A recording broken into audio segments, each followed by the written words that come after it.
So my hair has been feeling super dry lately, and so I'm gonna use Yarok Feed Your Youth hair and scalp serum. Smells so good. Avocado oil, apricot oils, citrus essential oils. First, you're going to want to section your hair so you can apply the serum evenly. I'm going to take 1 dropper full, start at the crown of my head and work my way down, 2 in the back, and then 1 on either side. So now my hair is wrapped and it's heating.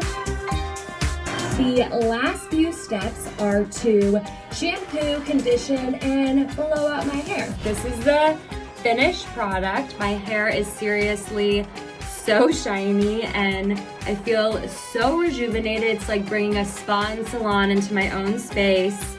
And now it is time to show it off to the world. So gotta run.